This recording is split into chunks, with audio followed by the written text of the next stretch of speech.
تو ہمیں معلوم ہے کہ جانور جو ہیں وہ کتنے جن کی قربانی جائز ہے اور صحیح، تو ان میں گائے مذکر و مؤنث یعنی گائے اور بیل، بھینس اور کٹا، اس پر میں نے تفصیل کے ساتھ پچھلی دفعہ بھی عرض کیا، اب بھی یہی ہے کہ بھینس اور کٹا بعین ہی گائے اور بیل کے حکم میں ہیں تمام۔ یہ ہم اہل سنت کے نزدیک بھی یہی ہے، اور وہابی جو آج کل اب کم منع کرتے ہیں، کچھ عرصہ پہلے تک بہت زیادہ اس پہ ہمارے بھائی شور کرتے تھے، اب وہ بھی اس کو مانتے بھی ہیں، اور ان کی کتابوں میں بھی مثلا فتاوی ثنائیہ اس کی پہلی جلد 810 صفحے پہ باقاعدہ علامہ ثناء اللہ امرتسری، بہت بڑے اہل حدیث بھائیوں کے عالم ہیں، انہوں نے بھی لکھا کہ بھینس کی قربانی بالکل اسی طرح جائز ہے جیسے گائے کی قربانی جائز ہے۔ تو یہ گائے اور بیل، بھینس اور کٹا، اونٹ اور اونٹنی، بھیڑ اور دمبا، بکری اور بکرا، یہ جو جانور ہیں ان کی قربانی صحیح ہے اور جائز ہے۔ ان کی عمریں، بھیڑ دمبا بکری بکرا، صحیح یہ ہے کہ ان کی عمر 1 سال ہونا چاہیے۔ دمبے اور بھیڑ کے لیے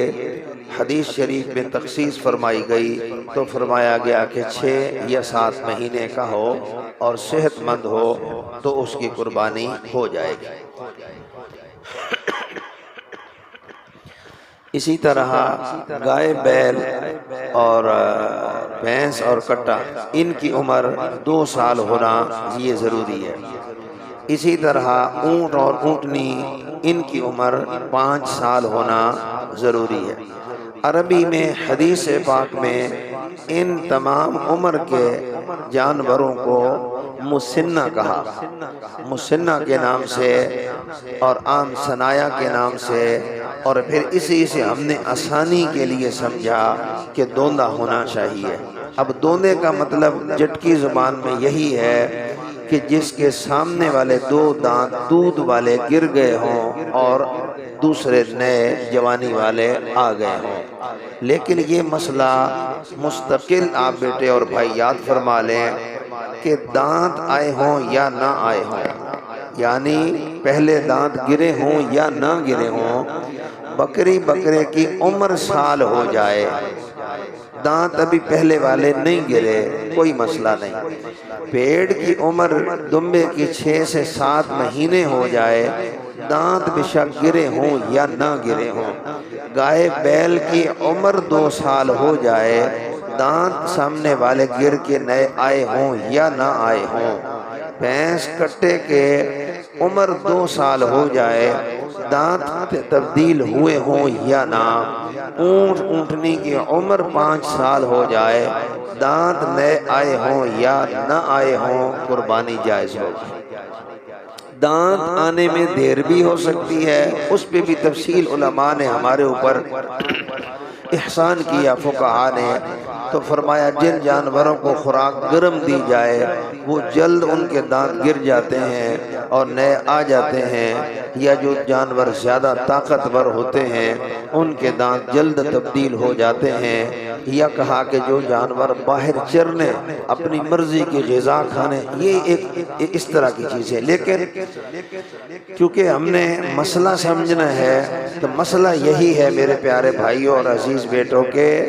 عمر کا لحاظ ہے۔ اگر عمر پوری ہے تو بالکل، اب اس کے لیے یہ ضروری کہا گیا کہ عام بندہ، ہم میں سے کوئی منڈی میں جائے تو ہمیں نہیں پتا کہ بھائی اس کی عمر پوری ہے کہ نہیں، تو ہم پھر دانت دیکھتے ہیں، اور دانت دیکھنے چاہیے، اس پر بھی حدیث شریف ہے۔ آپ صلی اللہ علیہ وسلم نے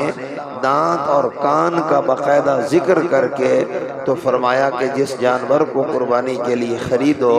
اس کے دانت بھی دیکھا کرو اور اس کے کان بھی دیکھا کرو، یعنی یہ حدیث شریف بھی ہے۔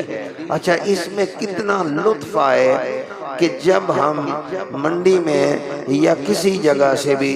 جانور خرید رہے ہوں تو اس وقت ہم جب اس کے دانت کان یا سارے جانور کو دیکھیں کہ اس میں کوئی عیب تو نہیں ہے، اس وقت ہم بجائے اس کے کہ جانور کو صرف بے عیب ہونا دیکھیں بلکہ ساتھ اس پر غور فرمائیں کہ میں جانور کے دانت دیکھ رہا ہوں، اس کے کان دیکھ رہا ہوں، پاؤں، الغرض کہ سارا جانور اس لیے بے عیب دیکھ رہا ہوں کہ یہ عمل میرے مصطفیٰ نے کیا ہے صلی اللہ علیہ وسلم۔ تو اس میں بہت زیادہ مزہ، اور یعنی جانور کا بے عیب ہونا تو ہم ڈھونڈ ہی لیں گے، لیکن اس کے اندر سنت نبی صلی اللہ علیہ وآلہ وسلم شامل ہو جائے تو میرے آقا کریم علیہ السلام کا فرمان ہے المرء مع من احب تابعا، فرمایا دنیا میں رہتے ہوئے جو جس جیسے عمل کر کے آئے گا اللہ تعالیٰ قیامت میں اس کا حساب اس کے ساتھ فرمائے گا۔